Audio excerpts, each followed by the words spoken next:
को बता दें कि कांग्रेस के पूर्व यूथ प्रदेश सचिव अब्दुल्ला आजम ने इस बात को कहा है कि देखिए मुसलमानों को संगठित होकर और शिक्षित होकर आगे बढ़ा जा सकता है। मुसलमानों को राजनीतिक तौर पर आगे आना चाहिए, यानी कि सीधा तौर पर उन्होंने कहा कि राजनीतिक में मुसलमानों की हिस्सेदारी लेना आवश्यक है। इसी के साथ उन्होंने कहा कि देखिए मुस्लिम मोहल्ले में हाई स्कूल और हेल्थ सेंटर होना चाहिए। और इसी के साथ देखिए उन्होंने सीधा तौर पर भारतीय जनता पार्टी की सरकार पर यह आरोप लगाया है कि सरकार मुसलमानों के साथ दोहरा रवैया ना अपनाए। और इसी के साथ उन्होंने कहा है कि मुसलमानों के साथ इंसाफ करना चाहिए। वक्फ कानून पे भी कांग्रेस के नेता खूब बोले। और इसी के साथ उन्होंने कहा है कि जब तक सरकार इसे वापस नहीं ले लेती तब तक हमारा संघर्ष जो है वो जारी रहेगा। आइए उन्हीं की जुबानी सुनते हैं उन्होंने क्या कुछ कहा है। इस तरीके से तालीमी बेदारी और सियासत में हिस्सेदारी को मुसलमानों ने बढ़ाया है। आज जो आपके सामने हिंदुस्तान का मौजूदा हालात है वो किसी से छुपा हुआ नहीं। खासकर नवादा में या पूरे बिहार में माइनॉरिटीज की बात की जाए, मुसलमानों की जो समस्याएं हैं वो किसी से छुपा हुआ नहीं।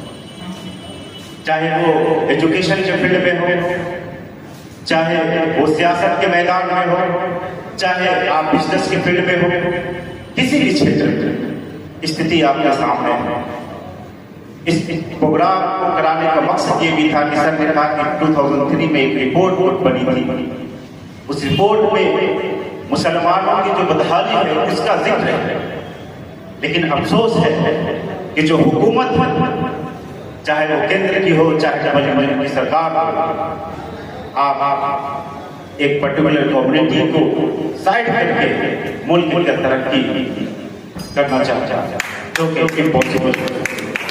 याद रखिए, अगर ये हुकूमत ये सोचती है कि मुल्क का एक बड़े तबके को किनारे दरकिनार करके मुल्क की तरक्की हो जाए तो हुकूमत गलत फहमी है। दोस्तों, आज हिंदुस्तान में चाहे मौफिक हो, चाहे लव जिहाद हो, चाहे तीन तलाक हो, तमाम जितने भी हिंदुस्तान में मसले मसाइल हो रहे हैं, हम तमाम लोगों को जागना होगा, गौर फिक्र करना होगा।